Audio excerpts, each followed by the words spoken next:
দেখলেই বোঝা যাচ্ছে সে ডাক্তার না। কিন্তু সে ডকুমেন্টস নিয়ে এসছে আমি ডাক্তার। আমার মুখ থেকেও সে নিরাপদ হতে হবে। তাকে আমি অপমানিত করতে পারি না, তাকে আমি গালমন্দ করতে পারি না। আজকে তো হয়তোবা ইয়াং জেনারেশন এর মধ্যে গালমন্দটা হচ্ছে গিয়ে ডাল ভাতের মতো। তারা দুষ্টামি করে তারা মজা পায়। তারা যত গালি দিবে সে তত স্মার্ট হয়ে যায় এখন বর্তমানে। আমার ভাই আমার অনিষ্ট থেকে নিরাপদ থাকবে। এই একটা থিওরি মানলেই তো সবাই ভালো হয়ে যায়। আসসালামু আলাইকুম ওয়া রাহমাতুল্লাহ। আব্দুল সালাম ভাই কেমন আছেন? আলহামদুলিল্লাহ, আপনি ভালো আছেন? জি, আলহামদুলিল্লাহ ভালো আছি। আমরা আজকে ভালো কিছু বিষয় নিয়ে কথা বলব। ভালো কিভাবে হওয়া যায়? ভালো মানুষ দুনিয়াতে খুব দরকার। আ ভালো মানুষের সংখ্যা দুনিয়া থেকে কমে যাচ্ছে আস্তে, আস্তে। তো ভালো মানুষ কিভাবে হওয়া যায়? কিভাবে আমি ভালো মানুষ হব? অ্যা আসলে ভালো মানুষ কে? ভালো মানুষ কারা? আপনি কি বুঝেন ভালো মানুষ কে? যদিও ভালো বা দুনিয়ার সেরা মানুষ যদি বলা হয়, এটা আ এক কথায় আ মুসলিম হোক, অমুসলিম হোক সবাই বলবে হযরত মুহাম্মদ সাল্লাল্লাহু আলাইহি সাল্লাম। দুনিয়াতে এই পর্যন্ত যে মানুষ পৃথিবীতে আসছে সবচেয়ে সেরা মানুষ কে? সেরা মানব কে? ভালো মানুষ কে? সেটা সবাই স্বীকার করবে হযরত মুহাম্মদ সাল্লাল্লাহু আলাইহি সাল্লাম। এরকম আ এ ওই যে ১০০ মনীষীর অ্যা একটা বই লেখা হইছে সেখানেও কিন্তু সেরা মানুষের ১ম যার নাম দেওয়া হয়েছে সেটা হলো হযরত মুহাম্মদ সাল্লাল্লাহু আলাইহি ওয়াসাল্লাম। ও বইয়ের লেখক কিন্তু মুসলিম না, অমুসলিম। তো সেটাই হোক, আমরা বর্তমানে আসলে আ ভালো মানুষ কে? কিভাবে বুঝবো? বা কি? এটা নিয়ে আমরা ডিটেইলস কথা বলব। শুরুতে আমরা কিভাবে শুরু করব আব্দুল সালাম ভাই? আপনি যেটা বলতেছিলেন যে দুনিয়াতে মানুষের অভাব নাই। আজকে বিশ্বে বিশ্বে ৮০০ কোটি কোটি মানুষ এবং হুম, বাংলাদেশেও জনসংখ্যার বলা হয় যে জনসংখ্যার সংখ্যাধিক্য চলতেছে। তো হুম, যেখানে হুম, সংখ্যাধিক্য জনসংখ্যায় ভরপুর একটা দেশ এবং পৃথিবী, সেখানে দেখা যাচ্ছে যে যদি আমরা ভালো মানুষ খুঁজতে যাই তাহলে হয়তোবা মানে জনপদের পর জনপদ শেষ হবে, ভালো মানুষ হয়তোবা আমরা পাবো না। বলেন। এটা একটা দুঃখজনক বিষয় যে ভালো মানুষের আজকে সংকট দেখা দিচ্ছে। এই মানে এটা হচ্ছে গিয়ে ওই যে সাগরের মতো অবস্থা হইছে। যে সাগরে আ এক মাঝি অথবা একজন যিনি নৌকায় আছে, আর সে হারায় মানে পথ হারায় ফেলছে, দিক হারায় ফেলছে। আর সে সাগরের মধ্যে ঘুরতেছে শুধু। আর চারদিকে তার পানি। কিন্তু খাওয়ার পানি সে আর পাচ্ছে না।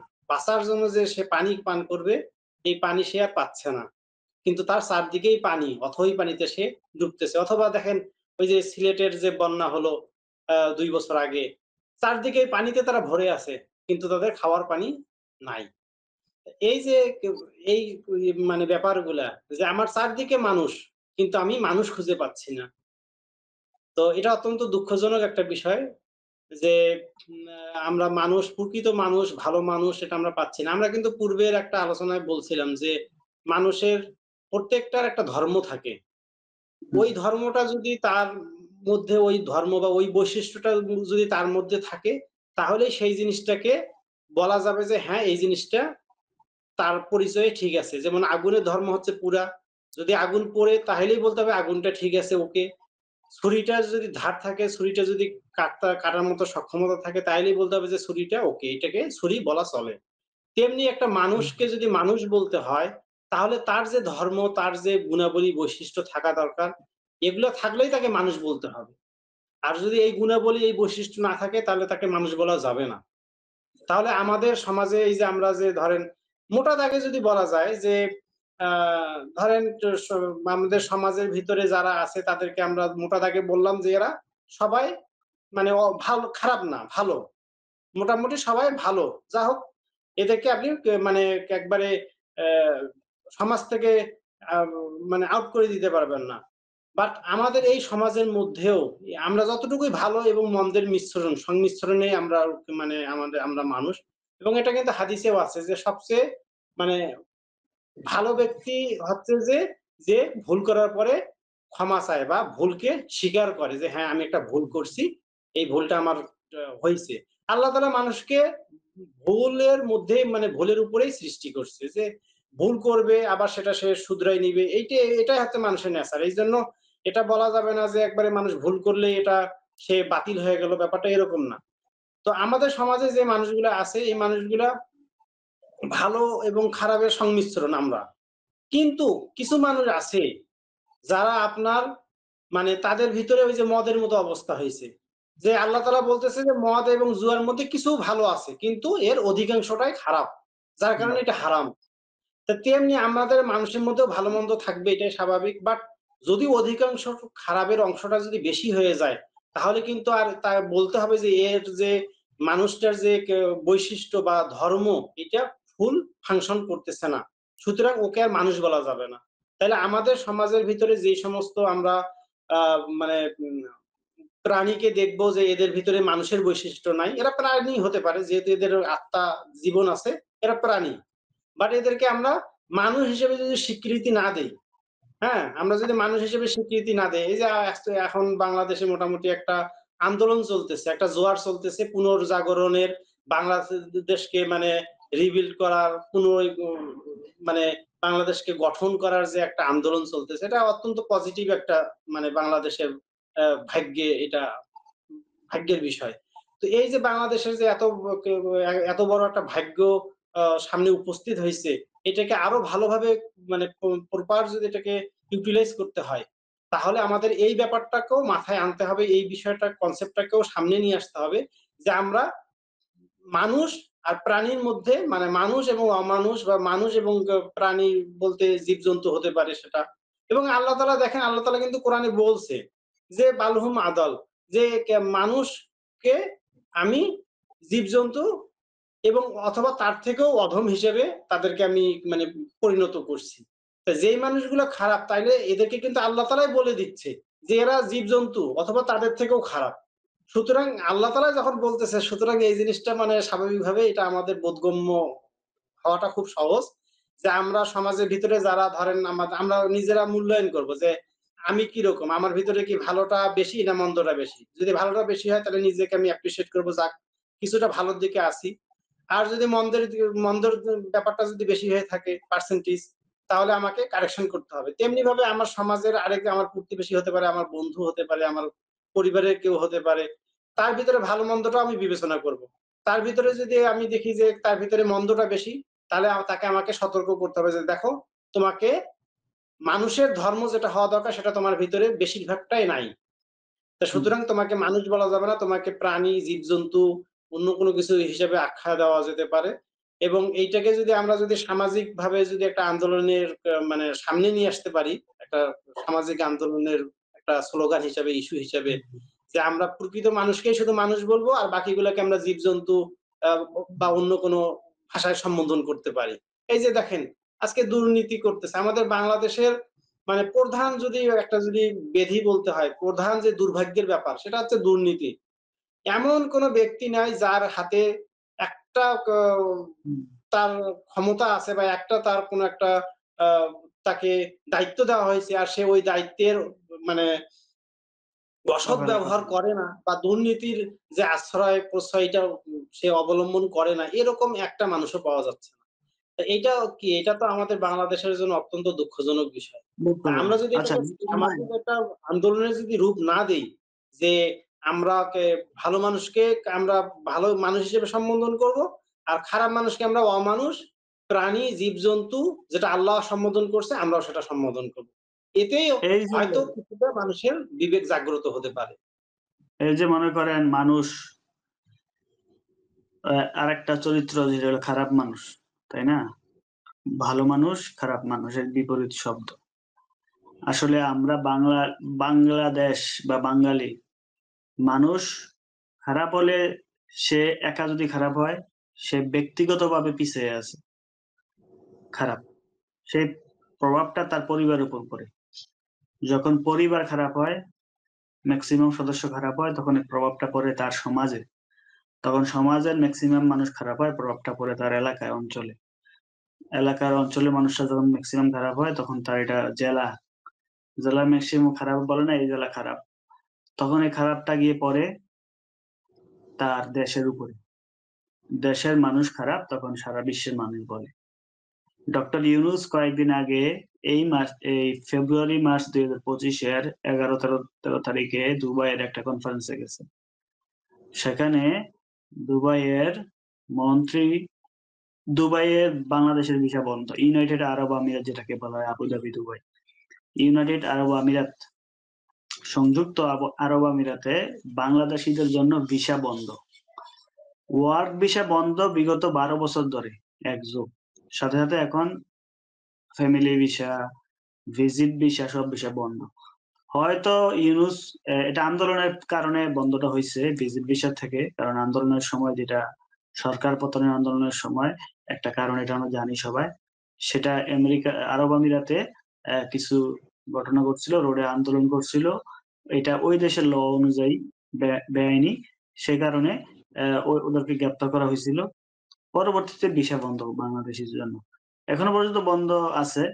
কিন্তু ডক্টর ইউনূস যাওয়ার পরে হয়তো তিনি সুপারিশ করতে চাইছে। সে একটা আন্তর্জাতিক ব্যক্তিত্ব। কিন্তু ওই দেশের মানুষ বলতেছে, ওই দেশের মন্ত্রী ডক্টর ইউনূসকে বলছে, ডক্টর ইউনূস বাংলাদেশে আসার পরে এটা সাংবাদিকদের সামনে বলতেছে যে, আপনাদের দেশের মানুষের কোন ডকুমেন্টই আমরা বিশ্বাস করি না।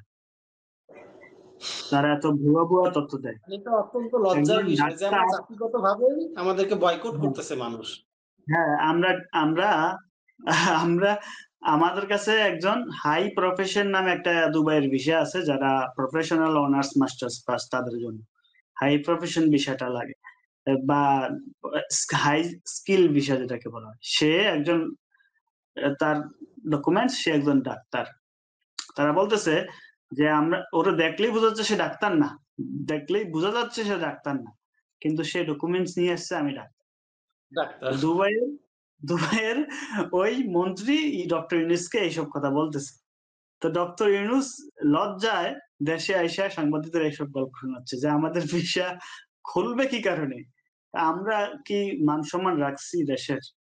তো যেখানে বললাম যে ব্যক্তি থেকে খারাপ পর্যায়ে দেশে গিয়ে খারাপ হয়ে যায়। হ্যাঁ? দেশ খারাপ হয় বিদেশের সাথে। তো এই যে খারাপ মানুষের প্রভাবের কারণে আমরা জাতিগতভাবেও কিন্তু পিছিয়ে আছি অনেক। আমরা কিন্তু জাতিগতভাবেও পিছিয়ে আছি। ভাই আমি যতগুলো দেশ ঘুরছি, আপনি অন্যান্য দেশের মানুষের আন্তরিকতা, আ পর্যটন কেন্দ্র, সাপোজ মনে করেন কক্সবাজার। একটু সুযোগ পাইলে ডাকাতি করবে, ছিনতাই করবে। আর বর্তমানে তো ধর্ষণ, আহাজারি, ডাকাতি, চুরি অন্তর্বর্তী সরকার ক্ষমতায় হয়তো কোনো স্থানীয় সরকার আসলে সরকারি দলীয় সরকার আসলে হয়তো একটু কমবে। কিন্তু যেই ধরনের চলতেছে খারাপই, হ্যাঁ, এটা এগুলা মানুষে বলতেছে ফেসবুকে পোস্ট দিচ্ছে। একটা ছোট বাচ্চা ধর্ষণ হইছে সাপোজ ১০ বছর ৮ বছরের। মানুষ পোস্ট দিচ্ছে। আমরা মানুষ নামে কলঙ্ক। তাহলে এটা মনুষ্যত্ব তো আমরা নিজেদের ক্ষতি করতেছি, তাই না? এটা লাভ কি করতেছি একজনের পকেট মেরে ডাকাতি করে, ছিনতাই করে। কিন্তু এবং আমরা নিজেদের ক্ষতি করতেছি, জাতিগতভাবে ক্ষতি হচ্ছি। আমাদের অনেক দেশের ভিসা বন্ধ। এখন এই ইয়েতে আমি যেটা বলতেছিলাম ভালো মানুষের উদাহরণ ভাই। মালয়েশিয়াতে যেহেতু সবচেয়ে বেশি মালয়েশিয়াতে আমি ছিলাম ১ বছরের উপরে আছি।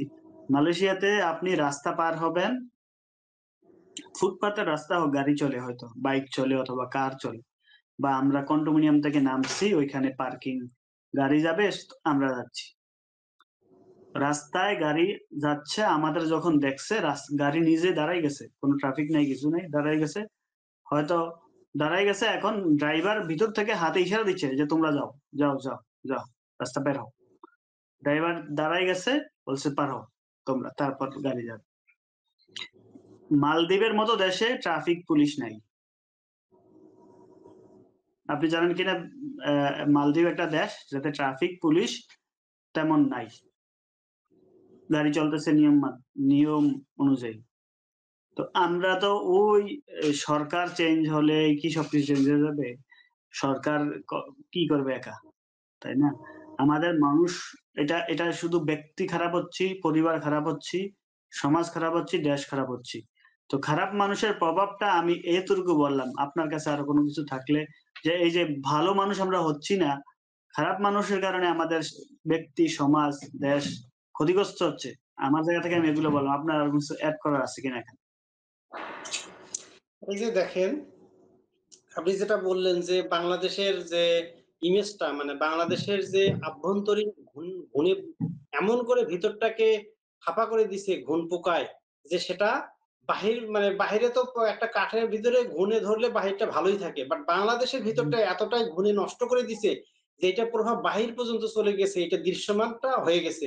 যে বাহির বিদেশেও এই বাংলাদেশটাকে তারা দেখতে পাচ্ছে যে এটা ঘুণে একবারে ভিতরটা নষ্ট হয়ে গেছে। তো এখন এইরকম জায়গায় এসে আমরা যারা শান্তিপ্রিয় মানুষ আছি, বাংলাদেশে শান্তিপ্রিয় বা অন্ততপক্ষে আমাদের ভিতরে এখনো ভালোর যে দিকটা এটা বেশি আছে, আমাদের বিবেক হুম, এখনো কাজ করে, আমরা এখনো ভালো হুম, চিন্তা করতে পারি, এই শক্তিটুকু আমাদের আছে। তো আমাদেরকে একটা জিনিস ভাবতে হবে যে এই যে দেখেন, আমরা যদি ভালো মানে আমি নিজে ভালো থাকলাম এবং নিজে ভালো চলতে চাই, তাহলে কি আমি চলতে পারবো? এই যে দেখেন, আমাদের সমাজের তো উম ১০০ টা মানুষে খারাপ না। হয়তোবা হুম, আ ২০% খারাপ হতে পারে, ৩০% খারাপ হতে পারে। তাহলে কি আমরা অন্ততপক্ষে ৬০-৭০% মানুষ এখনো সমাজে ভালো আছি। এই ৬০-৭০% মানুষ অথবা ৮০% মানুষ যে আমরা ভালো আছি, আমি কিন্তু এই ২০% মানুষের জন্য কিন্তু আমরা ৮০% মানুষ ভালো থাকতে পারব না। কারণ কি? কারণ আমার আমি নিজে এখানে নিরাপদ না। আমার বোন, আমার স্ত্রী এখানে নিরাপদ না। হ্যাঁ? আমাদের যারা নারী আছে, আমাদের যারা বোনেরা আছে, মুসলিম বোনেরা হোক, যে ধর্মেরই হোক না কেন, অপরাধের কোনো চোরের কোনো ধর্ম নাই। সুতরাং সে যাকেই পাবে, সে ক্ষতি করবে, সে সেই চেষ্টায় সে থাকবে। যার হুম, দৃষ্টান্ত আমরা এখন মানে আমরা ভুরি দেখতে পাচ্ছি। তো এগুলো থেকে আমাদেরকে এই দৃষ্টান্তগুলা মানে চোখে আঙ্গুল দিয়ে দেখাই দিচ্ছে যে তোমরা ৮০% মানুষ সতর্ক হও যে এখনই তোমাদেরকে দায়িত্ব নিতে হবে। এখনই তোমাদেরকে মানে সম্মিলিতভাবে তোমাদেরকে একটা সামাজিক একটা আন্দোলনে রূপ দিতে হবে যে এই মানুষগুলাকে আমরা নিজেরাও মানে ভালোর চর্চা করব এবং সমাজে আমাদের সামনে যারা খারাপ কাজ করতেছে এদেরকে আমাদেরকে মানে আ আটকায় দিতে হবে। আমাদেরকে থামায় দিতে হুম, হবে। হুম, কোনোভাবে এদেরকে খারাপ কাজ করতে দেওয়া মানে যাবে না। এদেরকে যদি আমরা বাধা না দেই, তাহলে আমরা কেউই আজকে নিরাপদ হব না। আজকে আজকে হয়তোবা একজনে মানে প ক্ষতিগ্রস্ত হইছে। তো সে তার হয়তো সে গুলিবিদ্ধ হতে পারে, তার মালামাল ছিনতাই হইতে পারে, একজন ভাইয়ের হয়তোবা স্ত্রী বা তার বোন আজকে আ তার মান-সম্মান হারাতে পারে। কিন্তু কাল কিন্তু সেটা আমার পরিবারেও আসতে পারে। এই জিনিসগুলা মানে কনসার্ন হয়ে এই জিনিসগুলোর ব্যাপারে সচেতন হয়ে এ আমাদেরকে আসলে একটা ঐক্যবদ্ধভাবে আমাদেরকে এই খারাপগুলার প্রতিরোধ করা উচিত এবং আ ভালো হওয়ার জন্য এই যে আমরা যারা ভালো আছি এই ভালো থাকার জন্য আবার কিছু মানে পথ পন্থা আছে। কিছু আ মানে ফর্মুলা আছে। এগুলা আমরা যদি অনুসরণ না করি তাহলে আমরাও আবার একসময় কালের বিবর্তনে আমরাও হারায় যাবো। আমরাও ভালোর খাতা থেকে মন্দতে রূপান্তরিত হয়ে যাবো। কারণ আমাদের সঙ্গে সবসময় আমরা যারা ভালো থাকতে চাই, তাদেরকে জেনে রাখতে হবে যে আমাদের সঙ্গে শয়তান সবসময় একজন অ্যাক্টিভ কর্মী হিসেবে সে আমাদের সাথে সংযুক্ত আছে। যে আমাকে যতক্ষণ না পর্যন্ত তার বন্ধুতে রূপান্তর করতে পারতেছে, তার পথের একজন পথযাত্রী বানাতে পারতেছে, ততক্ষণ পর্যন্ত ওই শয়তানটার নিস্তার নাই। সুতরাং হুম, হুম, আমাদেরকে ভালো যদি থাকতে হয়, তাহলে আমাদেরকে ১ম এ যে কাজটা করতে হবে সেটা হচ্ছে যে আমাকে মানে প্রথমত তো হচ্ছে যে আমাকে সিদ্ধান্ত নিতে হবে যে আমি ভালো চলতে চাই, ভালো থাকতে চাই, আমাকে ভালো মানুষ হতে হবে। ১ম এই সিদ্ধান্ত অবশ্যই আমাকে নিতে হবে। যেটা হচ্ছে যে এই যে ইন্নামাল আমালু বিন্নিয়াত, যে নিয়ত হচ্ছে সবকিছু। তো ব্যাপারটা ইসলামে যেমন নিয়ত সবকিছু, একটা হাদিস আছে। এটা আসলে ওই হাদিস যেমন আছে তেমনি আবার আপনি আ যে কেউ এটাকে আমরা যদি একটু চিন্তা করি তো বুঝতে পারবো। যে আসলে আমাকে কোন একটা কাজ যদি আমি করতে চাই আগে আমাকে সিদ্ধান্ত নিতে হবে যে আমাকে এই আমি এই কাজটা করতে চাই। তো সুতরাং আমাকে যদি আমাকে থাকতে হয়, এটা আমাকে প্রথমত সিদ্ধান্ত নিতে হবে। দেন আমাকে জ্ঞান চর্চা করতে হবে। আমাকে আমি ওই যদি এরকম মানে বিভিন্ন অ প্রেমের যদি আমি উপন্যাস পড়ি, প্রেমের আমি কবিতা পড়তেছি, তাহলে আমার মাথায় ভালো কোনো কিছু হবে না, চর্চা হবে না, ভালো কোনো কিছু আ আসবে না। আমাকে ভালো, ভালো বই পড়তে হবে। প্রেমের বই পড়ে কখনো ভালোর চর্চা করা যায় না। প্রেম নিজেই একটা অপরাধ। প্রেম নিজেই একটা অপরাধ। সুতরাং এই অপরাধের আপনি বই দিনরাত পড়বেন আর আপনি বলবেন যে আমি ভালো হতে চাই, আমি অ্যা গ ভালো মানুষ, এটা হবে না কখনো। তো সুতরাং আপনাকে ভালো বই পড়তে হবে। যে বই পড়লে আপনার আত্মার যে খোরাক, আপনি একজন ভালো মানুষ হওয়ার যে আপনি শক্তি যেটা স্পৃহা যেন আপনি পান, এই ধরনের বই পড়তে হবে। এখানে প্রথমতই আপনাকে আপনি মুসলিম হলে অবশ্যই আপনাকে কোরআন এবং হাদিস পড়তে হবে। আপনি যদি ভালো কোরআন পড়তে পারেন, আপনি ১ পৃষ্ঠা আপনি পড়েন, অর্থসহ পড়েন। আপনি কম কোরআন পড়তে পারেন, আপনি ২ আয়াত, ৫ আয়াত, অর্ধেক পৃষ্ঠা যতটুকু পারেন আপনাকে কোরআন পড়তে হবে এবং অর্থ বুঝতে হবে। এইটার ভিতরে আল্লাহ তাআলা এমন একটা শক্তি দিয়ে রাখছে, মুজিজা দিয়ে রাখছে যে এটা কাফেররা অনুভব করে, কাফেররা বলতো যে, "এই তোমরা কেউ কোরআন শুনতে যাইও না। আল্লাহ রাসূল কোরআন পড়লে বা এরকম হুম, কোরআন পড়া হলে তোমরা ওখানে যাবা না।" কারণ ওরা দেখছে যে যেই কোরআন শুনতে যায় সেই মুসলিম হয়ে যায়। তো কোরআনের হুম, ভিতরে এরকম একটা শক্তি আছে। এটা আমরা উম বুঝতে পারি আর না পারি, এটা আল্লাহ তাআলা দেওয়া শক্তি। সুতরাং এটা আমাদেরকে মেনে নিতে হবে। মেনে নিয়েই কোরআনটা আমাদেরকে পড়তে হবে। হাদিসটা আমাদেরকে শিখতে হবে, পড়তে হবে। দেন আমাদেরকে যেটা করতে হবে, ভালো বন্ধু বাছাই করতে হবে। ভালো বন্ধু ছাড়া আপনি কোনোভাবে আপনি ভালো থাকতেও পারবে না, আর ভালো হবেনও না। আপনি যদি ভালো মানুষ হয়ে থাকেন, আপনি ভালো আর থাকতে পারবেন না। আপনার যদি ভালো বন্ধু না থাকে, আপনার চারপাশে আপনার শুধু খারাপ মানুষ আর আপনার বন্ধুও খারাপ। কারণ আমাদের চারপাশে তো ও ভালোর চর্চাটা কমই হয়। তো সুতরাং যেখানে আমি একটু সামাজিকভাবে আমি ভালোর চর্চা পাচ্ছি না, সেখানে আবার আমার বন্ধুও ঐরকম ভালো না, ভালো মানুষ না, ভালো চিন্তা করে না, ভালো কাজ করে না। তাইলে এই ধরনের বন্ধু নিয়ে আমি কোনোভাবেই আমি এই প্রতিকূল সমাজে ভালো আমি ভালো মানুষ হলেও আমি ভালো থাকতে পারবো না। আর আমি যদি ভালো হতে চাই, তাহলে আমাকে অবশ্যই একজন ভালো বন্ধু লাগবে। তাহলেই আমি খারাপ থেকেও ভালো হতে পারবো। আর ভালো হলেও তো আমি ভালো থাকতে পারবো ইনশাআল্লাহ। এজন্য আমাদেরকে ১ম এ ভালো একজন বন্ধু লাগবে। এছাড়া কোনো বিকল্প নাই। এটা আমরা যদি এই জাহান্নামীদের যদি আলোচনা আমরা যদি দেখি, তাহলে এখানে আমরা খুব ভালোভাবে বুঝতে পারবো যে ভালো বন্ধুর গুরুত্বটা কতটা। জাহান্নামীরা বলতেছে যে, "ইয়া লাইতা লাইতানি লাম আত্তাখিজ ফুলানান খলিলা।" যে, হায় আফসোস, যদি আমরা অমুককে যদি বন্ধু হিসেবে গ্রহণ না করতাম। হ্যাঁ? আর ওই বন্ধুটা কি করছিল? ওই বন্ধুটা এ এই তার বন্ধুকে এ যখন সে ভালো কিছু সে উপলব্ধি করতে পারছে, ভালো সে বুঝতে পারছে যে এটা আমার করা উচিত, এটা আমার করা ঠিক হবে। আমাকে ধর্মের পথে, ইসলামের পথে আমাকে চলতে হবে। এটা যখন সে বুঝতে পারছে, অথবা আমাকে ভালো পথে চলতে হবে, এটা যখন সে বুঝতে পারছে, এই বুঝতে পারার পরেও ওই খারাপ বন্ধুটা তাকে টেনে নিয়ে খারাপের রাস্তায় চলে গেছে। ফলে তারা যখন জাহান্নামী হবে তখন বলবে, ওই যে বন্ধুটাকে খারাপ বানানো হয়েছে ও বন্ধু বলবে যে, "আমি যদি অমুককে যদি অ্যা বন্ধু হিসেবে গ্রহণ না করতাম, তাহলে আজকে আমাকে জাহান্নামী হতে হতো না।" তাহলে এই ভালো বন্ধুর যে গুরুত্ব কতটা, এইটা এখান থেকে খুব সহজে বোঝা যায়। যে ভালো বন্ধু হওয়ার জন্য মানে আ গুরুত্বটা কতটা। আর ভালো বন্ধু যদি আমি না নেই, তাহলে আমাকে নিজেকে ভাবতে হবে যে আমি একজন জাহান্নামে বসে আছি। আর আমি তখন ভাবতেছি যে, হায়, আমি যদি ওই বন্ধুকে যদি অ্যা বন্ধু হিসেবে গ্রহণ না করতাম, তাহলে তো আজকে আমাকে জাহান্নামে আসতে হতো না। এটা আমাদেরকে চোখ বন্ধ করে একটু ভাবতে হবে যে আমি ওকে কেন বন্ধু হিসেবে নিলাম? বন্ধু হিসেবে নেওয়ার কারণেই তো আজকে আমি জাহান্নামে এখানে বসে আছি। এইজন্য হুম, আমাদেরকে বন্ধু বাছাইয়ের ক্ষেত্রে খুব সচেতন হতে হবে। আর এটা হচ্ছে খারাপ ভালো সবার জন্যই। আর যারা ভালো আছি, যারা ভালো নিজেকে ভালো মনে করতেছি যে আমরা ভালো আছি, তাদের ক্ষেত্রে যেটা করতে হবে সেটা হচ্ছে যে আমাদের এই ইসলামের যে কাজগুলা যেগুলা ইসলাম করতে বলে, যেমন নামাজটাকে আমি মনে করি কি, সালাদটাকে আমি মনে করি যে এটা একটা গরু বা ছাগলের যে ওই যে রশি, গলার রশি, এই রশিটার মাথায় কি থাকে? একটা খুঁটি থাকে। এই খুঁটিটা মাটিতে মানে দাবানো থাকে। আর ছাগলটা ওই রশিটা পরিমাণ ছাগলটা ঘুরে বেড়াতে পারে বা গরুটা ঘুরে বেড়াতে পারে। এতে কি হয়? হুম, এতে একটা মালিক কি চায়? এতে মালিকটা চায় যেন আমার এই গরুটা বা ছাগলটা যেন হারায় না যায়। এইজন্যই তো বেঁধে রাখে, তাই না? যেন আমার এই হুম, ছাগলটা যেন হারায় না যায়। এজন্যই কিন্তু বেঁধে রাখে। অথবা ছাগলটা যেন অন্যের ক্ষেতে যেন মুখ না লাগায়, যেন কোনো ফসল যেন খেয়ে না ফেলে। তাইলে ২ টা ব্যাপার আছে। সে যেন কোনো অপরাধ যেন না করে, ছাগলটা যেন কোনো অপরাধ যেন করে না ফেলে, আর সে যেন হারায় না যায়, নিরাপত্তা। সালাদটা ঠিক এইরকম একটা মানুষের জন্য, একটা মুমিনের জন্য ঠিক এইরকম।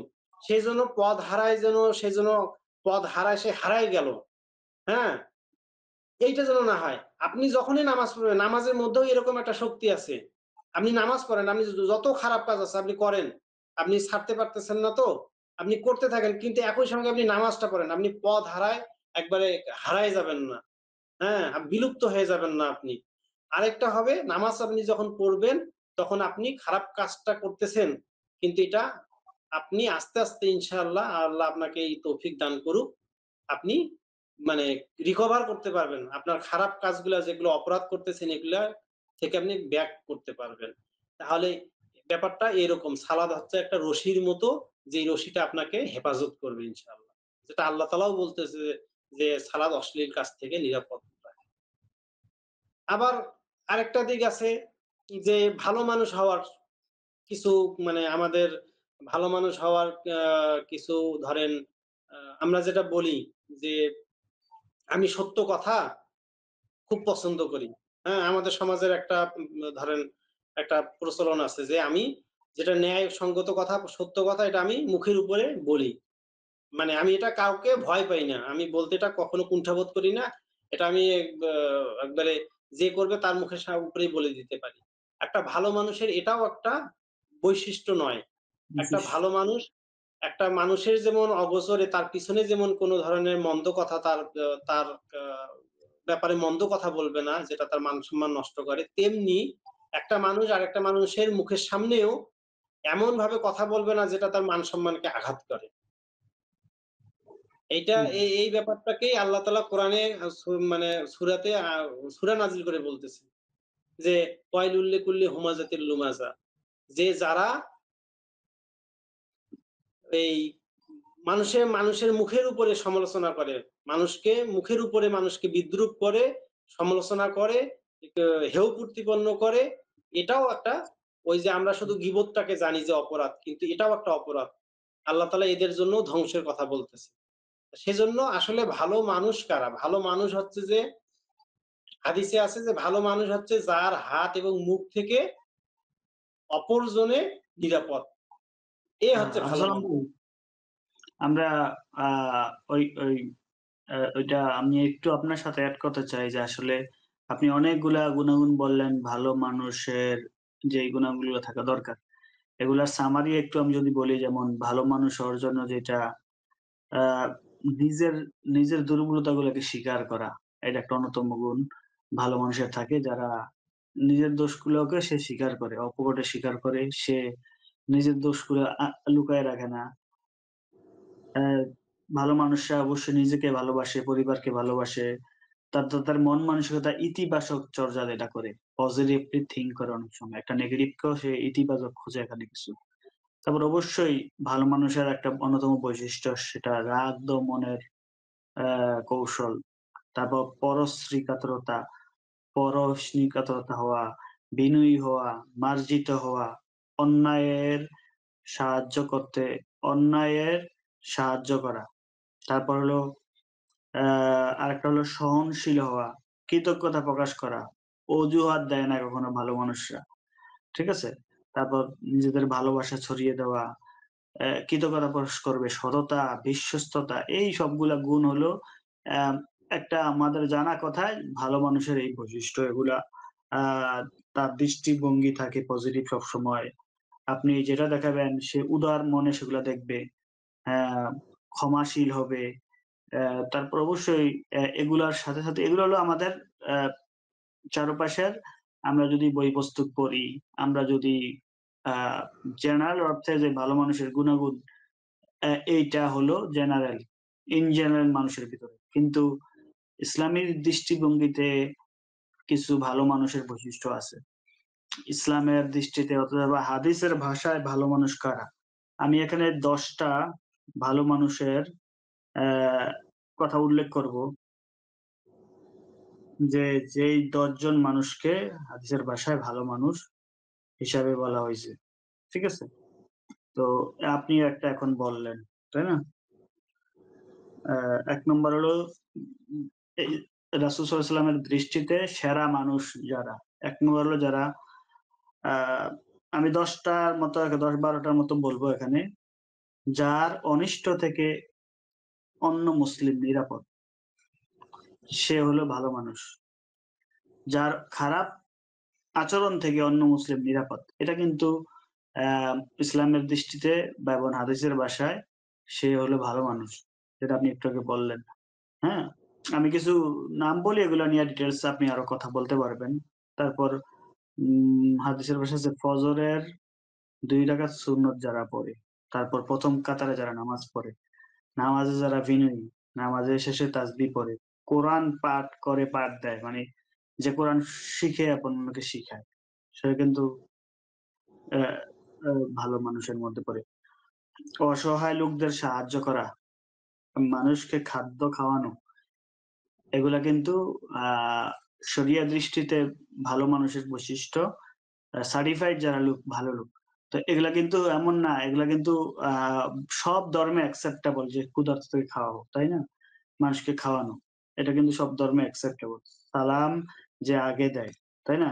যার চরিত্র সুন্দর, বিরোধ মীমাংসাকারী ব্যক্তি যে উদ্যোগ নেয়, একটা ঝগড়া লাগছে কোথাও, যেটা সে মীমাংসা করে দিচ্ছে। যে এটা কিন্তু অন্যতম একটা। তো এই কয়েকটা বৈশিষ্ট্য বলছি যেগুলা কিন্তু আ রাসূলের ভাষায় প্রমাণিত যে যারা ভালো মানুষ তাদের তা তারা তারা তারা তারা সার্টিফাইড ভালো মানুষ। তো একজন মানুষ তো এগুলা থেকে শিক্ষা নিতে পারবে। আ এটা প্রত্যেক ধর্মেই বলবে যে অ্যা ক্ষুধার্ত মানুষকে তোমরা খাওয়াও। হ্যাঁ, তারপর হলো কোন ঝগড়া লাগছে, বিবাদ লাগছে মীমাংসা করো। তো এই কয়েকটা বিষয় আমি এখানে বললাম। এগুলা নিয়ে ডিটেইলস একটু কথা বলেন আপনার জায়গা থেকে। দেখেন, আমি যদি বলি যে একজন ব্যক্তি যদি মানে কনফিউজড হয় যে আসলে আমি ভালো না মন্দ আমি বুঝতে পারতেছি না। যেটা আমার জানা খুব দরকার আমি মনে করি। হ্যাঁ? যদি সে যদি এরকম আ সে যদি একটা আয়নায় যেমন আমি নিজেকে দেখতে পাই, এরকম যদি সে একটা আয়না সেট করতে চায় যে আমি ভালো না মন্দ এটা আমি যাচাই করতে চাই। তাহলে আমাকে একটা আয়না আমি এরকম একটা আয়না চাই। যেটাতে আমি নিজেকে ভালো না আমি মন্দ এটা আমি যাচাই করতে চাই। তাহলে আপনি যে কাজগুলো করতে পারেন, এখানে কয়েকটা মানদণ্ডের কথা বলব।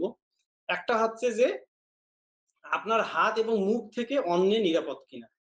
আপনি হাত এমন করে আপনার হাত থেকে আপনার হাত দিয়ে কি অন্যে কি ক্ষতিগ্রস্ত হয় কিনা? আপনি তাকে আঘাত করতেছেন কিনা? অথবা আপনি কি তার কোনো সম্পদ ছিনিয়ে নিচ্ছেন কিনা? আপনি তার কোনো আপনি তার একটা সামান্য কোনো জিনিসও হতে পারে। তার একটা কলম হতে পারে। আপনি তার কলমটা খেলার ছলে, দুষ্টামির ছলে আপনি তার থেকে কলমটা ছিনায় নিলেন কিনা? যে, "এই দোস্ত কলম দাও, এটা আর দিব না, যাও।" এইরকম করতেছেন কিনা আপনি? অর্থাৎ আপনার হাত দিয়ে তার থেকে আপনি কোনো কিছুই যদি করেন, যেটা তার ক্ষতি করতেছে, এখানে ইসলামে একটা যদি সইও হয়, একটা যদি সামান্যতম একটা মানে ৳১ পয়সার জিনিসও হয়, আপনি তার অনুমতি ছাড়া এটা আপনি নিতে পারবেন না। এটা আপনার জন্য বৈধতা নাই। সুতরাং আপনার হাত দিয়ে যদি অন্যের যদি ক্ষতিগ্রস্ত না হয়, সে যদি নিরাপদ হয় এবং আপনার একই সঙ্গে আপনার মুখ দিয়েও কিন্তু নিরাপদ হতে হবে। মুখ দিয়ে কিভাবে নিরাপদ? সেটা হচ্ছে যে আপনি যেমন তার গীবত বা সমালোচনা করবেন না। এখন তো আমাদের ধরেন সমালোচনার একটা মানে মোক্ষম সময় চলতেছে। যেমন আমরা গণতন্ত্র প্রিয় মানুষ, গণতন্ত্র মানেই আমরা বুঝি যে অবাধ সমালোচনা। তো অবাধ সমালোচনা ব্যাপারটা এইরকম করে ভাবলে হবে না। গণতন্ত্র যদি ইসলামিক সেন্সে যদি আমি গণতন্ত্রটাকেও যদি দেখতে চাই, তাহলেও আমাকে যেটা করতে হবে যে যেটা জাতীয় স্বার্থে, যেটা জাতির স্বার্থে যেই আ বিষয়টা সমালোচনা হওয়া দরকার, সেই বিষয়ে সমালোচনা শুধু হতে পারবে। আপনি দেশের স্বার্থে, জাতির স্বার্থে যে সমালোচনাটা হওয়াটা ঠিক আছে, উচিত, সেই সমালোচনাটা শুধু আপনি করতে পারবেন। এছাড়া আপনি এই কারো ব্যক্তি বিষয়কে আপনি টেনে নিয়ে এসে আপনি সমালোচনা করবেন আর বলবেন যে, "এটা আমার গণতান্ত্রিক অধিকার।" ইসলাম এই ধরনের গণতন্ত্রের স্বীকৃতি আপনাকে দিবে না। আপনি যতই আপনি বলেন না কেন গণতন্ত্র, গণতন্ত্র মানে এরকম, গণতন্ত্র মানে ওরকম। এগুলা ইসলামে এগুলো গ্রহণযোগ্য হবে না। ইসলামে গ্রহণযোগ্য হচ্ছে বৃহৎ স্বার্থ। সুতরাং আপনি জাতির স্বার্থে আপনি সমালোচনা করতেছেন কোনো একটা ব্যাপারে, সেটা আপনার ঠিক আছে। জাতি যেন ক্ষতিগ্রস্ত না হয়। কিন্তু আপনি এমন একজন ব্যক্তিকে নিয়ে সমালোচনা করতেছেন যেটার এই সমালোচনা বা এই আলোচনার মাধ্যমে জাতির কোনো ক্ষতি লাভ ক্ষতির কিছু নাই। অথচ আপনি অনর্থক এই ধরনের একটা বিষয় আলোচনা করতেছেন, সমালোচনা করতেছেন। তাহলে এই সমালোচনা আপনার যে মুখ দিয়ে যে একটা ক্ষতিগ্রস্ত হইলো ওই ব্যক্তিটা, তাইলে আপনি একজন ভালো মুসলিম বা ভালো মানুষ হতে পারলেন না। তেমনি আপনি যেমন সমালোচনা করবেন না, আবার তাকে আপনি যেটা একটু আগে বলা হলো যে তার মুখের উপরে আবার তাকে অপমান করবেন না। ঠিক আছে? মুখের উপরে আমি সত্য কথা বলতে আমি ভয় পাই না। এই ধরনের কথা এই ধরনের কথার একটা আপেক্ষিক বিষয় আছে ইসলামের ক্ষেত্রে। রাইট। আপনি কোন সত্য কথা বলতে আপনি ভয় পান না, এটা আবার দেখতে হবে। ব ব স সত্য কথাটা যদি হয় মানে একটা ইসলামের জন্য, জাতীয় স্বার্থের জন্য, জাতির স্বার্থের জন্য সেটা এক জিনিস। কিন্তু আপনি ব্যক্তিগত স্বার্থ। আপনার সাথে আমার ব্যক্তিগত স্বার্থ আর সেইটার ব্যাপারে আমি আপনাকে মুখের উপরে একটা কথা বলতে আমি ভয় পাই না। তাহলে কথাটা ঠিক হলো না। এটা ইসলাম সম্মত হলো না। আমি বা আপনি ভালো মানুষের এটা কাজ আমরা করলাম না। ঠিক আছে? তাহলে আমার মুখ থেকেও সে নিরাপদ হতে হবে। তাকে আমি অপমানিত করতে পারি না, তাকে আমি গালমন্দ করতে পারি না। আজকে তো হয়তোবা ইয়াং জেনারেশন এর মধ্যে গালমন্দটা হচ্ছে গিয়ে ডাল ভাতের মতো। তারা দুষ্টামি করে তারা মজা পায়। তারা যত গালি দিবে সে তত স্মার্ট হয়ে যায় এখন বর্তমানে। তা এই স্মার্টনেস দিয়ে আপনি ওই যে জাহান্নামে বসে আপনাকে বলতে হবে যে, "হায় আমি যদি অমুককে যদি বন্ধু হিসেবে গ্রহণ না করতাম আর আমার এই স্বভাবগুলা যদি ভালো মানে খারাপ স্বভাব যদি রূপান্তরিত না হইতো, তাহলে আজকে আর আমাকে জাহান্নামে আসতে হইতো না।" তো সুতরাং আপনার যে প্যারামিটার গুলা যেগুলা যেই আয়না দিয়ে আপনি ভালো না মন্দ আপনি নিজেকে চিনতে পারবেন, এগুলো হচ্ছে গিয়ে সেই পদ্ধতি। আরেকটা পদ্ধতি হচ্ছে স্বামী-স্ত্রীর ক্ষেত্রে। স্বামী-স্ত্রী আপনারা ভাববেন যে আমি কি অপরজন মানে আমার স্ত্রী বা আমার স্বামীর কাছে আমি কি ভালো কিনা? তাকে জিজ্ঞেস করব মাঝে মধ্যে যে, "তোমার ব্যাপারে আমার কি, কি অভিযোগ বলো দেখি শুনি।" এটা স্বামীও জিজ্ঞেস করবেন, স্ত্রীও জিজ্ঞেস করবেন যে, "তোমার ব্যাপারে আমার ব্যাপারে তোমার কি, কি আপত্তি আছে বা কি, কি মানে আ মন্তব্য আছে একটু বলো, শুনি।" ভালো পজিটিভ সেন্স এই কথা বলেন যে, "কি মন্তব্য আছে? যে একটু শুনি আমি। যে আমার ব্যাপারে তোমার কি কারেকশন আছে? পরামর্শ কি আছে? বলো দেখি শুনি।" তো আপনি এবার শুনেন, শুনে সেগুলোর কোনটার ব্যাখ্যা যদি দেওয়ার প্রয়োজন থাকে আপনি ব্যাখ্যা দেন। আর যদি দেখা যায় যে না এটা আসলে একটা সমস্যা, এটা একটা দোষ, তাহলে এটা আপনি কারেকশন করেন। এভাবেই আপনি একজন ভালো মানুষ হতে পারবেন। এটা আপনার একটা আয়না হিসেবে কাজ করবে। তেমনি আপনি আপনার বাবা-মার কাছে, আপনি সন্তান হিসেবে আবার আপনি আপনার বাবা-মার কাছে ভালো কিনা, এইটা আপনি দেখেন। আপনি ভালো হওয়ার জন্য আপনাকে আ মানে সাগর খুঁজে ঝিনুক বের করতে হবে না, মুক্তা বের করতে হবে না। আপনি কিছু মাধ্যম আপনি যদি ভালো হতে চান, আপনি ওই যে বললাম যে সিদ্ধান্ত আগে নিতে হবে আপনি ভালো হতে চান কিনা। যদি ভালো হতে চান, আপনি আপনার বাবা-মাকে জিজ্ঞেস করেন যে, "বাবা-মা আমার কি, কি এরকম ত্রুটি তোমাদের চোখে পড়ে বা কি, কি তোমরা পরামর্শ আমাকে দিবা যেটা আমি কারেকশন করতে পারি বলো। একজন ভালো তোমাদের একজন আমি সন্তুষ্ট ভাজন সন্তান হতে চাই।" আপনি আপনার বাবা-মার সন্তুষ্টি ছাড়া আপনি আখিরাত পার করতে পারবেন না। আল্লাহ তাআলা এতটাই ক্ষমতা বাবা-মাকে দিছে। এটা বাবা-মাকে মানে দুনিয়াতে যদি কোন রাজা বাদশা যদি থাকে তো সেটা হচ্ছে রাষ্ট্রের রাজা বাদশা। আর আল্লাহ তাআলা প্রত্যেক বাবা-মাকে একটা করে রাজা আর একটা মানে রাজা-রানী বা এরকম ক্ষমতা দিছে, রাজত্বের ক্ষমতা দিছে।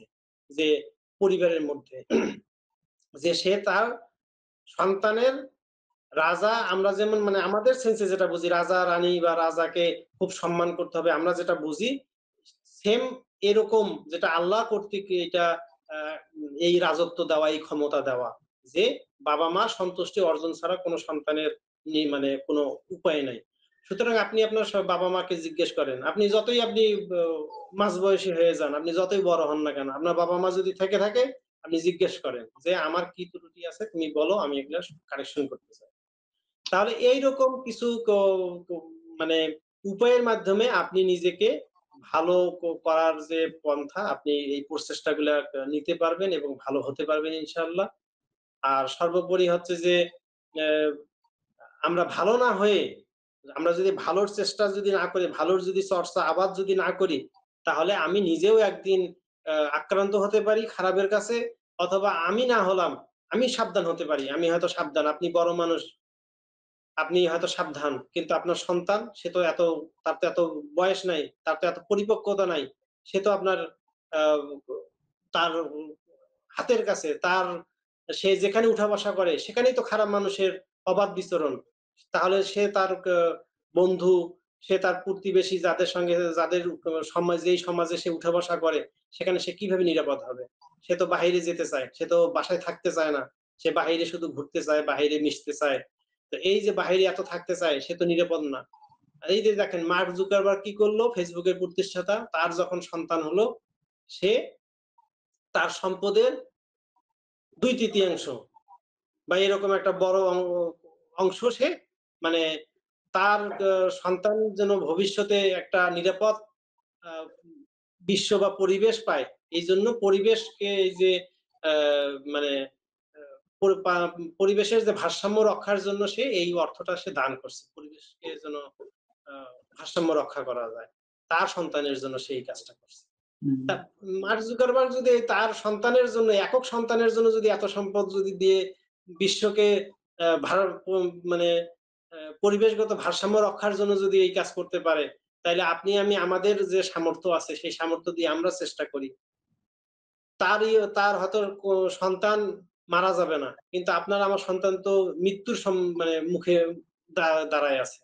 তার যে বন্ধু, সেই বন্ধুর সঙ্গে যে খেলতে যাচ্ছে, ওই ক্রিকেটের ব্যাট বা স্টাম্পটা দিয়ে যে তার মাথায় একটা বাড়ি মারবে না, খেলতে, খেলতে তো ঝগড়া হয়। এটা তো স্বাভাবিক বিষয়। খেলতে, খেলতে ২-৪ কথা হবে, অ্যা ব বিবাদ হবে, এটা তো স্বাভাবিক বিষয়। তো সেখানে যে আপনাকে যে আপনার সন্তানকে যে ব্যাট দিয়ে একটা বাড়ি মারবে না, মাথায় মারা যে যাবে না, তার কোনো গ্যারান্টি আছে? এই ঘটনা কি বাংলাদেশে নাই? এই ঘটনাও বাংলাদেশে আছে। আচ্ছা, সুতরাং আচ্ছা। অনুভব। এটা কেউই নিরাপদ হব না। এইজন্য আমাদেরকে এই দায় থেকে, আমার সন্তানের দায় থেকে, আমার নিজের দায় থেকে, এই যে যা আমরা ফেসবুকে, ইন্টারনেটে দেখতেছি, যে দেখেন একটুখানি সুযোগ যদি পাওয়া যায়, তাহলে মানুষ কতটা খারাপ হতে পারে। একটুখানি সুযোগ পাইছে। একটা বেকায়দায় পড়ে হয়তোবা এই সুযোগটা পাইছে। যে এখন সরকার কঠোর হইতে পারতেছে না, তাদের কোনো আছে সমস্যা, জটিলতা। তো এই যে এতটুকু দুর্বলতার জন্যই দেখেন কত অপরাধ, যে আজকে আমরা আমাদের ঘর থেকে বের হইতে গেলেই আমাদেরকে ভাবতে হচ্ছে যে আমি কি নিরাপদে ঘরে ফিরতে পারবো কিনা? এই যে এখনই যদি এরকম একটা সংকট তৈরি হয়ে যায়, তাহলে এ এখানে তো তেমন কিছুই হয়নি। তাতেই এই সংকট। তাহলে অবস্থা যদি আরো বেগতিক হয়ে যায়, আজ থেকে আরো ৫ বছর পর, ১০ বছর পরে যদি আরো অবস্থা যদি বেগতিক হয়, তখন কি অবস্থা হবে?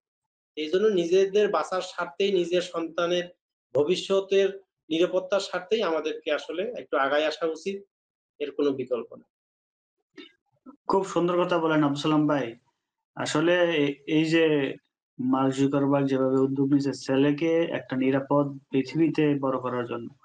তো আসলে আমরা বাঙালিরা মনে করি ভাই সরকারকে ফাঁকি দিয়ে একটা কিছু করে করতে পারলেই হইলো, আমি তো কিছু কামাই করে ফেললাম। কিন্তু যে আমি যে আমার ছেলের খারাপ করতেছি, আমি যে আমার পরিবারের খারাপ করতেছি, আমি যে আমার দেশের খারাপ করতেছি, যে দেশে আমি বাস করব, খারাপটা পড়তেছে সারা বিশ্বের উপরে বাংলাদেশের প্রভাব। সেটা কার কারণে? সরকারের কারণে? আমার তো মনে হয় সরকারের চেয়ে বেশি আমাদের মানুষের। ওই যে সরকারের একটু অজুহাত দিয়ে সরকার নাই, ভালো সরকার নাই, ফাঁকি দিয়ে ডাকাতি করতেছি, ফাঁকি দিয়ে চুরি করতেছি, ফাঁকি দিয়ে ধর্ষণ করতেছি, ফাঁকি দিয়ে দুর্নীতি করতেছি। এইটা ক্ষতিটা হচ্ছে আমাদের সমাজের, আমার নিজের সন্তানের। তো আমাদের কিন্তু ভালো হইতে পয়সা লাগে না ভাই, একটা কথা আছে না? ভালো হইতে কিন্তু পয়সা লাগে না। বাংলাদেশের চেয়ে শত গুণে আমারও তো ও পয়সা লাগে। অনেক খারাপ হইতে গেলে বিড়ি বাংলাদেশে সিগারেট ভাই খাওয়া লাগবে, পয়সা লাগবে। মাল দেবে ভাই বিশ্ববিদ্যালয়ও নাই। তাহলে ভালো হইতে কি শিক্ষা লাগে? নেপাল কি বাংলাদেশের চেয়ে উন্নত? নেপালের মানুষের যে মন মানসিকতা, আমি নেপালের কম্মা দেশগুলোর কথা বললাম। থাইল্যান্ড যে মন মানসিকতা, ভাই ভালো হইতে পয়সা লাগে না যদি আমরা শিক্ষাও লাগে না। এটা আপনি যে মনে করছেন আমার ছেলে অনার্স মাস্টার্স পাস হবে। শিক্ষা অর্জন করা আর ভালো মানুষ এক না। তাহলে এই শিক্ষিত সমাজ বাপ-মারে খাবার না দিয়া বৃদ্ধাশ্রমে ফেলাইতো না। সেটা আমরা না, সবাই না একমত। চাচা ভাই, শিক্ষিত আপনি এই সমাজ শিক্ষাকে কিভাবে শিক্ষা বলবেন?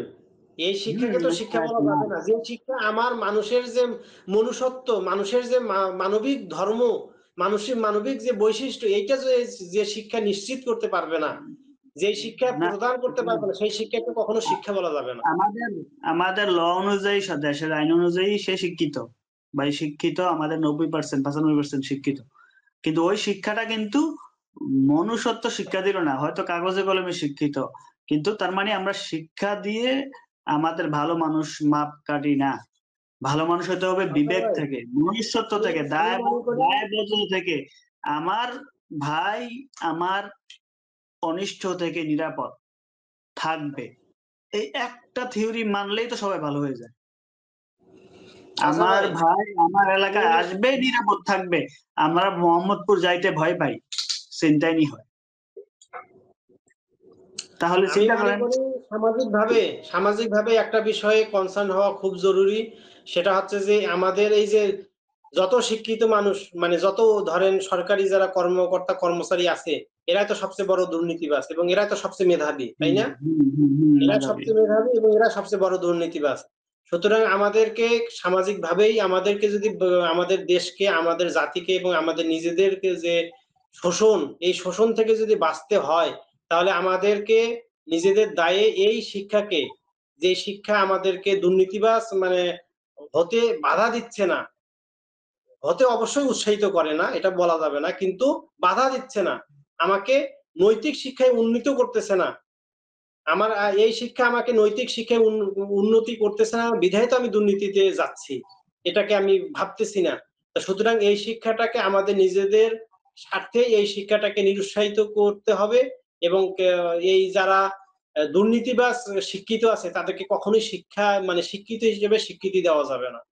যদি আমরা এটা করতে পারি সামাজিকভাবে, এটাকে যদি আমরা একটা আন্দোলনের যে রূপ দিতে পারি, যে যারা দুর্নীতিবাজ শিক্ষিত তাদেরকে আমরা শিক্ষিত হিসেবে স্বীকৃতি দিব না, এদেরকে আমরা ওই যে আবু জেহেলের, এটার দৃষ্টান্ত হচ্ছে আবু জেহেলের মতো, আবুল হাকাম হয়েও সে আবুল জেহেল, মানে সে হচ্ছে জ্ঞানীর পিতা মূলত, কিন্তু এখন সে হয়েছে মূর্খের পিতা, কারণ তার জ্ঞান তাকে সত্যের সন্ধান দেয় নেই, তার জ্ঞান তাকে অপরাধ এবং শত্রুতার রাস্তা তাকে দেখাইছে। সুতরাং যেই হুম। পথ, যেই জ্ঞান আমাকে ভালো পথ দেখাবে না, দুর্নীতি, অপরাধ, এই পথ দেখাবে, অসৎ রাস্তা দেখাবে, আমি একজন অপরাধ মানে অসৎ মানুষের পরিণত হব, এই লোকগুলাকে কোনোভাবেই শিক্ষা মানে শিক্ষিত হিসেবে স্বীকৃতি দেওয়া যাবে না, সম্মান দেওয়া যাবে না, এটা আমাদের করা খুবই জরুরি। এটা আমাদের নিজ থেকে পরিবর্তনটা হইতে হবে। আমাদের কিছু শিক্ষা, যে শিক্ষাগুলা মানুষকে মনুষ্যত্ব শিখায়, ভালো মানুষে রূপান্তর করবে, যে শিক্ষা আমাদের পিতামাতাকে শ্রদ্ধা করতে শিখাবে, আমার প্রতিবেশীকে আমার কাছে নিরাপদ রাখবে, সেই শিক্ষা আমাদের ছেলে সন্তানকে আমার দিতে হবে। যদি দরকার হয় কারিকুলাম পরিবর্তন করা, কারিকুলামের সাথে এরকম শিক্ষা এড করা, যে শিক্ষা পাশাপাশি চলিত শিক্ষার পাশাপাশি এমন কিছু জিনিস এড করা, যে শিক্ষা এটা কিন্তু প্রত্যেক মানুষের শিখা উচিত। মনুষ্যত্ব কিন্তু শুধু মানুষ ভালো মানুষ, কিন্তু যে মুসলমানরাই শুধু ভালো মানুষ হবে এমন না। আহ, অমুসলিম, খ্রিস্টান, বৌদ্ধ, হিন্দু, যেহেতু আমরা একটা সব ধর্মের মানুষ বাংলাদেশে বসবাস করি, একটা দেশে বসবাস করি, বা একটা পৃথিবীতে বসবাস করি, যেমন অন্যান্য মানুষ তারা কিন্তু আহ, অন্যান্য মুসলিম দেশগুলা এরা ভালো মানুষ হওয়ার কারণে এরা কিন্তু অনেক আগাই যাচ্ছে পৃথিবীতে, কিন্তু আমরা পিছিয়ে যাচ্ছি শুধু কারণ আমরা বাংলাদেশ পিছিয়ে যাচ্ছি। শুধু দেশ না, মানুষ, বিবেক, সমাজ সব ভালো হবে শুধু যদি আমরা ভালো হই। আমি ভালো হই, আমার পরিবার ভালো হবে। আমার পরিবার ভালো হইলে, আমি এটা উল্টা করে এখন বলতেছি, দেশ সমাজ ভালো হবে, সমাজ ভালো হইলে গ্রাম ভালো হবে, থানা ভালো হবে, জেলা ভালো হবে, বিভাগ ভালো হবে, তারপর আমার পুরো দেশ ভালো হবে। আমার পুরো দেশ সারা পৃথিবীর বুকে একটা মডেল ভালো দেশ, ভালো মানুষের দেশ হবে। আমরা ধিক্কার শুনতে হয়, বাঙালি বাংলাদেশি বলল যে হোয়ার আর ইউ ফ্রম কান, যদি যেভাবে বলি আমরা যে তুমি কোথা থেকে আসছো, তোমার বাড়ি কই, যদি আমরা বিদেশিতে বলি Bangladesh, I am from Bangladesh, এটা বললে ভাই একটু অন্যরকম দৃষ্টিতে তাকায়, নাম করা। সন্দেহের মালয়েশিয়াতে দৃষ্টিতে নাকি? বাংলাদেশ সন্দেহের বললে যে দৃষ্টিতে। অন্য দৃষ্টিতে তাকায় ভাই। এটা অন্য দৃষ্টিতে তাকায়, সব দেশে হয় না। অন্য দৃষ্টিতে তাকায় মেক্সিমাম দেশেই। মেক্সিমাম কি ওই নামকরা। যদি বলা হয় খারাপ কারা, এই মালয়েশিয়াতে খারাপ কারা বলে তখন বাংলাদেশ, শ্রীলঙ্কা, ইন্ডিয়া। ওই বাংলাদেশের নামে আগে নেয়। বুঝতে পারছেন?